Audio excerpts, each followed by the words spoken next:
and welcome back to the That's Metal Breakin channel here at YouTube. Welcome to another album review. So, after building up from those discography reviews for Airbourne, we finally have built up to their 6th release, and that's titled Boneshaker, which was released this past Friday, which was the 25th. So, their 6th release in, and what's different with this? So, I'll definitely get into a little bit of the backstory here, which I'm probably going to just try and make it as short and sweet. This is the first album to feature new rhythm guitar player Mathew Harris, who of course had replaced David Rhodes, who of course had left the band during the Breakin Outta Hell tour. So, new rhythm guitar player here, and other different thing about this is the fact that this is the first release with them working with Grammy-winning producer Dave Cobb, who of course has a studio at Nashville, which is where Airbourne decided to take a flight to record their 6th or 5th release, depending on if you actually consider Ready to Rock an actual official full-length album from it. Even though technically it's kind of considered an EP, I still pretty much kind of like to definitely include it in many ways, because I think it's definitely a criminally underrated release, and it's a great beginning for them. So again, 6th release in, and again, 30 minutes in, which is surprisingly probably their shortest release here. Again, and this is where some people seem to complain about the fact that it's 30 minutes long, which, to be quite honest, it doesn't bug me much. And I'll probably get in a little bit of that if I can. Still, this, again, probably definitely dethroning Black Dog Barking as their shortest release. Pretty much Black Dog Barking for a while was pretty much around, a little over 33, or just around, maybe just as early as 34 minutes. Because technically, releases like Ready to Rock or Running Wild clocked in around 35 to 36 minutes. Whereas Breakin Outta Hell clocked in a little bit around 39 minutes or 43 minutes, depending if you got the pressings with the song Bombshell, which at this point still remains their longest release. Is No Guts, No Glory, which had clocked in around a little over 46 minutes. Or if you got the bonus track copies, it would have extended that to about almost close to 48 minutes or 50 minutes, or maybe a little over 50 minutes. Definitely still being their longest release to date. However, Boneshaker is definitely at this point their shortest release. But does that do anything to hinder the album? Maybe the production does, even though this is where I think some people love to nitpick just for the sake of nitpicking, because after all, Airbourne were one of the earliest retro-style throwback hard rock bands. It's just that producers like Bob Marley or Brian Howes might have made them a little bit too slick and produced, a little too overproduced for some of my liking, even though they're great albums. Running Wild definitely being a solid release, even though I actually prefer Ready to Rock maybe just a little bit over Running Wild. However, that doesn't let's not try and overshadow Boneshaker. Again, a little over 30 minutes, and the track listing is pretty much just about 10 songs. So 10 songs and a little over 30 minutes. So, does that change anything? Not a damn thing. If you weren't a fan of their first 5 releases, the chances are you're probably not going to ever be a fan of this. But for those that want something that's a little bit too raw, and I mean, actually a little too produced, like Black Dog Barking, or a little bit too clean sounding, this ain't for you either.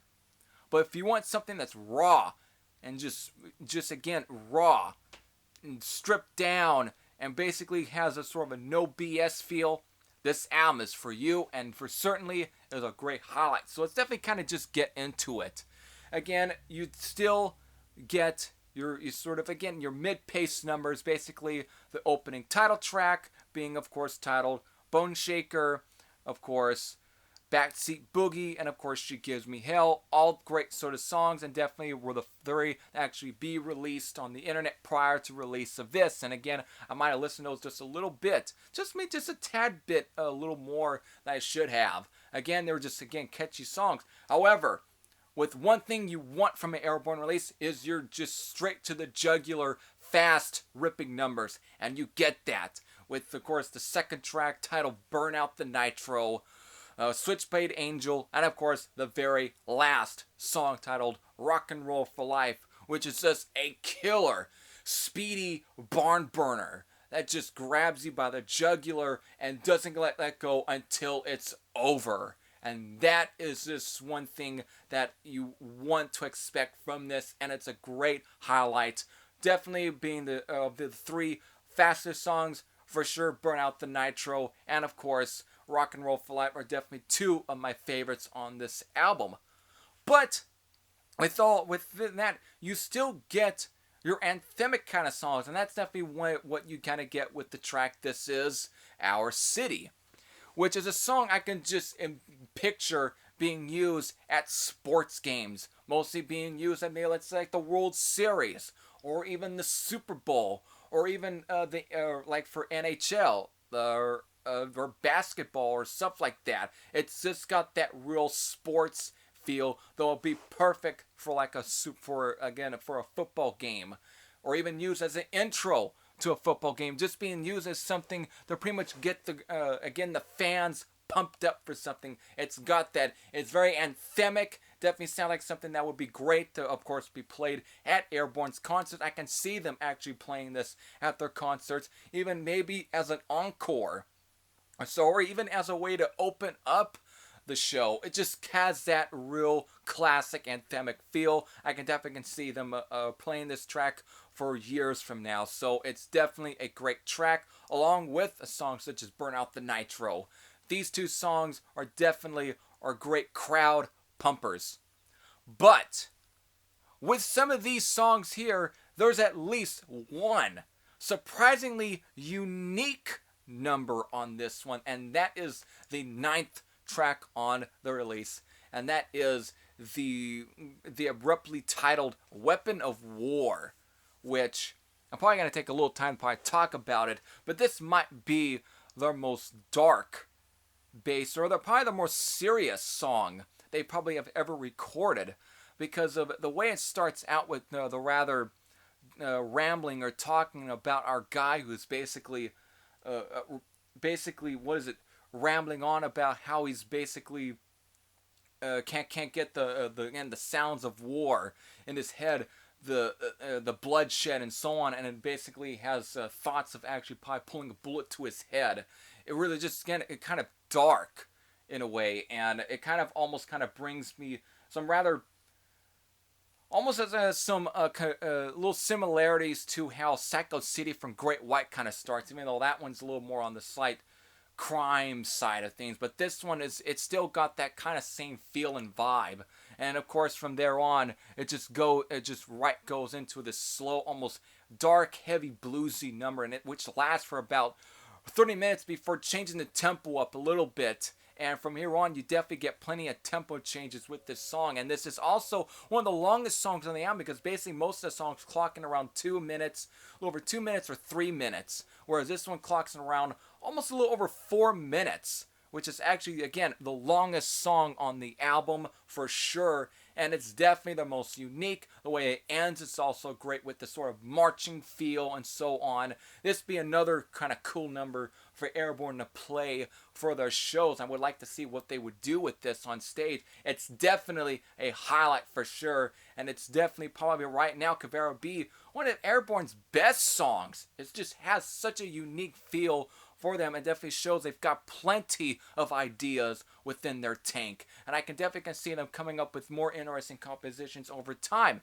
Maybe if they ever decide to give up of the same typical straight to the jugular kind of rock and roll tunes, you know, your typical party kind of rock songs. I could see them doing a whole album almost based off this kind of concept for Weapon of War. It's just a very unique number, and definitely a highlight for the album, alongside the fact that after this, of course, we get to the very last song. That's Rock and Roll for Life, which again is a great way to end it.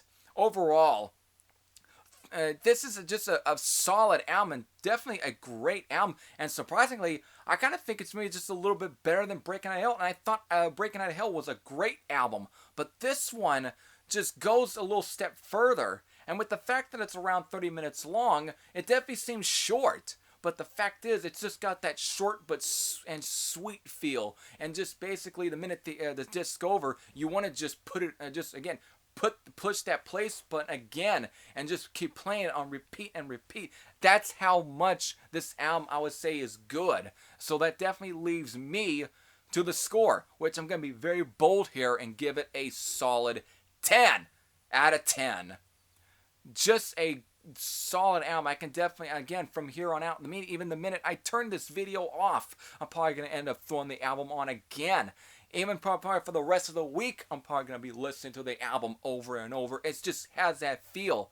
And for those that are complaining or nitpicking about the production, or about being too short, sounding too messy, again, it's just, it's all either subjective in some ways, but the fact is, it's nothing but nitpicking. It's rock and roll.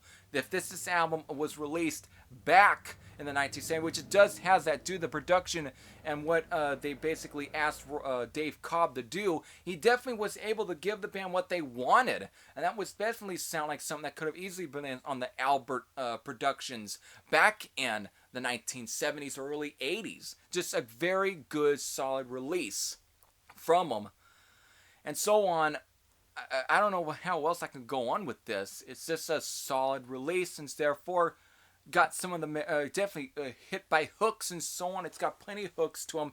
Each riff is just driven by hook. Of course, I forgot to mention the song "Sex to Go" just has that kind of classic, very greasy, bluesy, sleazy rock feel that you probably would get from like either Rose Tattoo or AC/DC, or even at times maybe Motorhead.